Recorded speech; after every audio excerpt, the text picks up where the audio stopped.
فرعون کی ایک خادمہ جو مسلمان ہو گئی، مسلمان ہوئی، اس نے اپنا اسلام چھپایا ہوا تھا، ایمان چھپایا ہوا تھا۔ ایک دن یہی مسلمان خادمہ فرعون کی بیٹی کو کنگھی کر رہی تھی، فرعون کی بیٹی کے بال سنوار رہی تھی۔ کنگھی کرتے کرتے اس مسلمان خادمہ کے ہاتھ سے کنگھی چھوٹ گئی، ہاتھ سے نکل کر نیچے گر گئی۔ جب کنگھی نیچے گری تو اس کے منہ سے اچانک نکل گیا کہ ہائے، اللہ کا منکر ہلاک ہو گیا، اللہ کا دشمن ہلاک ہو گیا، اللہ کا دشمن ہلاک ہو گیا۔ اس مسلمان خادمہ کے منہ سے یہ جملہ اچانک نکل گیا۔ جب یہ جملہ نکلا تو فرعون کی بیٹی کہنے لگی، فرعون کی بیٹی کے بال سنوار رہی تھی نا، وہ نیچے بیٹھی، فرعون کی بیٹی کہنے لگی کہ اچھا خادمہ، میرے باپ کے علاوہ تیرا رب کوئی اور بھی ہے؟ اس خادمہ نے کہا ہاں، میرا رب تیرا بھی، تیرے باپ کا بھی، میرا رب وہی ہے جس نے تجھے پیدا کیا، میرا رب وہی ہے جس نے فرعون کو پیدا کیا، میرا رب وہی ہے جس نے موسیٰ کو پیدا کیا اور جس نے ہارون کو پیدا کیا۔ اس نے کہا اچھا تو مسلمان بن گئی؟ اس نے کہا الحمدللہ میں مسلمان بن گئی، میں تو صرف اللہ کو ماننے والی ہوں۔ یہ سن کر فرعون کی بیٹی غصے سے آگ بگولا ہو کر اٹھی، دوڑ کر گئی اپنے باپ کے پاس، دوڑ کر گئی فرعون کے پاس، جا کر کہنے لگی غضب ہو گیا، ہمارے تو گھر کے نوکر بھی تجھے رب نہیں مانتے، ہمارے گھر کے نوکر بھی تجھے رب ماننا گوارا نہیں کرتے۔ فرعون نے کہا کیا ہو گیا؟ کہا ہماری جو خادمہ ہے جو ہمارے ٹکڑوں پہ پلتی ہے وہ بھی تجھے رب نہیں مانتی، وہ کہتی ہے میں اس رب کو مانتی ہوں جو موسیٰ کا بھی رب ہے، جو ہارون کا بھی رب ہے۔ اچھا تو وہ مسلمان بن گئی؟ کہا ہاں وہ مسلمان بن گئی۔ تو فرعون نے کیا کیا، ایک بہت بڑے کڑھا میں تیل ڈالا اور اس کڑھا کے نیچے آگ جلائی۔ جب تیل ابلنے لگا تو فرعون نے اپنی اس خادمہ کو بلایا جو مسلمان ہو گئی تھی۔ اس خادمہ کی دو بچیاں تھی، ایک دودھ پیتی بچی تھی اور دوسری بچی تھوڑی بڑی تھی، چلتی پھرتی بچی تھی۔ فرعون کہنے لگا اے میرے ٹکڑوں پہ پلنے والی خادمہ، ملازمہ، نوکرانی، لونڈی، اگر تو موسیٰ کے رب کو مانے گی تو سن، میں تیری بیٹیوں کو بھی جلا دوں گا اور تجھے بھی جلا دوں گا، اور سن اگر تو مجھے رب مانے گی، اگر تو مجھے اپنا خدا مانے گی، تیرے گھر کو سونے چاندی سے بھر دوں گا، میں تجھے مالا مال کر دوں گا۔ بول اب تجھے کیا منظور ہے؟ مجھے مان کر امیر بننا چاہتی ہے یا موسیٰ کے رب کو مان کر جہنم میں جلنا چاہتی ہے، یا موسیٰ کے رب کو مان کر کڑھا میں جلنا چاہتی ہے؟ اس نے دھمکی دی کہ میں تیری بیٹیوں کو اس جلتے کڑھا میں ڈال دوں گا۔ ہائے، اس مسلمان خاتون نے کہا فرعون یہ تو دو بیٹیاں ہیں، یہ تو دو بیٹیاں اللہ نے مجھے دی ہیں، اگر ان کی طرح ہزاروں بیٹیاں ہوتی تو وہ بھی میں اللہ کے نام پہ قربان کر دیتی۔ ہے فرعون تجھے جو کرنا ہے کر لے، میں تیرا کلمہ ہرگز نہیں پڑھوں گی، میں تجھے ہرگز نہیں مانوں گی۔ اب فرعون نے کیا کیا، اس خاتون کی بڑی بچی کو پکڑا، اسے ٹانگوں سے پکڑ کر سر کے بل گرم تیل میں ڈال دی، ابلتے تیل میں ڈال دیا، کڑھا میں ڈال دیا، آگ میں ڈال دیا۔ وہ بیچاری چیخ بھی نہ سکی اور ماں کے سامنے جل کر کباب بن گئی۔ مجھے بتاؤ، جس ماں کے سامنے اس کی بیٹی کو یوں جلایا جائے، یوں اذیت دی جائے، یوں تکلیف دی جائے، اس ماں کے دل پہ کیا گزری ہوگی؟ ماں تو اپنے بچے کا رونا برداشت نہیں کر سکتی، اس ماں کے دل پہ کیا گزری ہوگی جو اپنی آنکھوں سے دیکھ رہی ہے کہ میری بیٹی ابلتے تیل میں کڑھا میں جا رہی ہے۔ وہ بیچاری چیخ بھی نہ سکی، کڑھا کے اندر جاتے ہی وہ جل کر کباب ہو گئی۔ اب سنو، جب میرے اللہ نے اس ماں کے دل کے اندر غم اور دکھ کو دیکھا تو اللہ نے کیا کیا، اس ماں کی آنکھوں سے پردے ہٹا دی۔ جب اس ماں کی آنکھوں سے پردے ہٹے، اس ماں نے اپنی بچی کی روح کو نکلتے دیکھا، روح نکل کے جا رہی ہے، ماں اپنی آنکھوں سے دیکھ رہی۔ اب وہ بچی ماں کو کہہ رہی ہے کہ ماں تو صبر کر، صبر کا دامن ہرگز نہ چھوڑنا، ماں صبر کر، تیرے لیے بہت بڑا اجر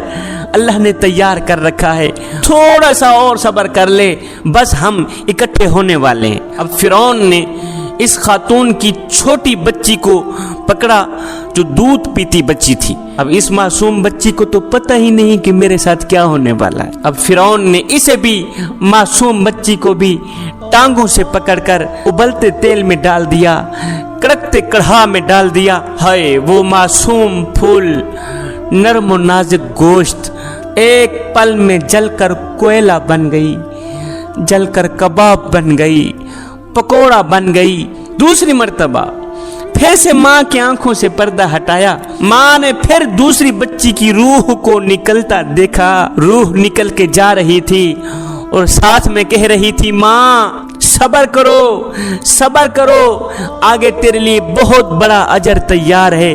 माँ सब्र का दामन हरगिज न छोड़ना, थोड़ा सा और सब्र कर लो, अभी हम इकट्ठे होने वाले हैं। अब जब फिरौन ने माँ को पकड़ा, उस मुसलमान खातून को पकड़ा, तो उसने फिरौन से कहा कि मेरी एक ख्वाहिश है, जाते जाते वो पूरी कर दो। फिरौन ने कहा कौन सी ख्वाहिश है? उसने कहा जब मुझे भी जला दोगे तो हम माँ बेटी की हड्डियों को इकट्ठा करके एक ही जगह पे दफन कर देना। माँ बेटी की हड्डियों को इकट्ठा कर देना, एक ही जगह पे दफन कर देना, बस यही मेरी ख्वाहिश है।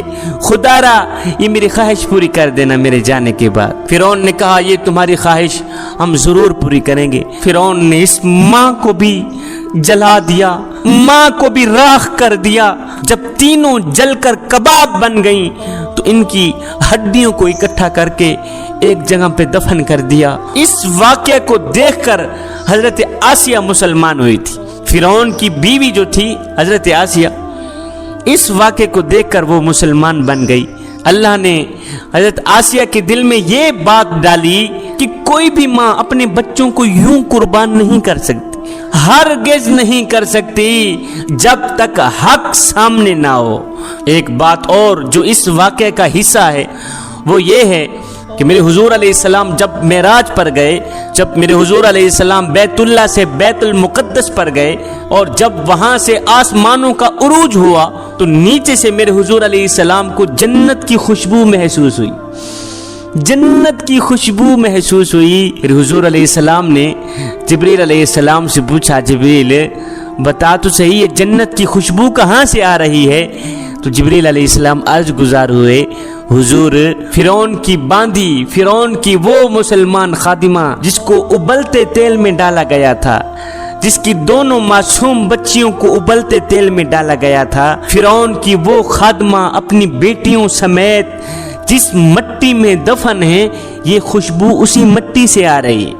वो जिस मट्टी में दफन है हुजूर ये खुशबू वहां से आ रही है।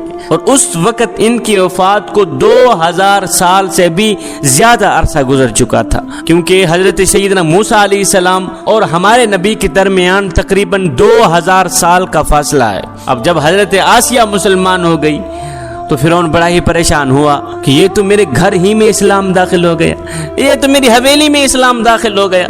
पहले तो फिरौन ने कोशिश की, समझाया, जब आसिया ना समझी, जब वो ना मानी तो फिरौन ने अपनी बीवी आसिया को कैद में डाल दिया। जब कैद में डाला फिर भी वो ना मानी, फिर उन्हें भरे दरबार में कूड़े मारे, वो फिर भी ना मानी। इसलिए कि ईमान पर जितनी मुशक्कत आती है वो उतना ही बढ़ जाता है, वो उतना ही मजबूत हो जाता है। जब फिर भी वो ना मानी तो फिरौन ने हुक्म दिया कि आसिया को सूली पर लटका दिया जाए, सूली पर चढ़ा दिया जाए, इसे सूली पर लटका दो कि ये तड़प तड़प कर मर जाएगी। आए जिस खातून ने कभी तिनके को भी नहीं उठाया था, आज उसके हाथों में कील, उसके पाँव में कील ठोंक दिए गए हैं। जब आसिया सूली पर लटक गई तो उस वक़्त आसिया ने दुआ की कि या बारी ताला मुझे अपने पास जन्नत में घर अता कर, मेरे मालिक मुझे जन्नत में घर अता कर और मुझे फिरौन के अजाब से निजात दे दे मेरे मालिक। जो ही आसिया ने ये दुआ मांगी